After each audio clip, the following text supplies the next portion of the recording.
حكاية قصيرة عن البابا ديمتريوس اللي غير تاريخ الكنيسة كلها، اللي هي ترتيب الأصوام والأعياد اللي عايشين بيها لحد النهاردة. ازيكم؟ كان في زمن البابا فيكتور بطريرك روما والبابا ديمتريوس بطريرك اسكندرية، اتعمل مجمع كبير في روما عشان يحسموا موضوع كان محير المسيحيين وقتها. المسيحيين كانوا بيحتفلوا بعيد الغطاس، وبعده على طول بيبدأوا الصوم لحد يوم 22 أمشير، وبعد كام يوم بيصوموا أسبوع الآلام، وبعدها بيحتفلوا بعيد القيامة. لكن ترتيب الصوم والأعياد ما كانش ثابت، وكل بلد كانت بتمشي بطريقة مختلفة. لما البابا ديمتريوس مسك كرسي الإسكندرية، ربنا نور عقله بالحكمة، وقرأ كتب الكنيسة كلها وشرحها، وبدأ يحط قواعد دقيقة لترتيب الأصوام والأعياد اللي لحد النهاردة الكنيسة القبطية ماشية عليها.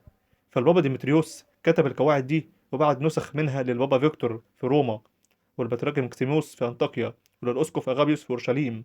ولما وصلت الرسالة للبابا فيكتور، قراها وانبهر بيها جدا، وجمع 14 أسقف من العلماء ومعاهم مجموعة من الآباء الكهنة، وراجعوا كل الحسابات اللي عملها البابا ديمتريوس. وبعد ما درسوها كويس وافقوا عليها ونشروها في كل بلدهم. ومن الوقت ده اتنظم صوم الأربعين المقدسة وصوم أسبوع الآلام وعيد القيامة، وبالشكل الكنيسة القبطية كان محافظة عليه لحد يومنا ده.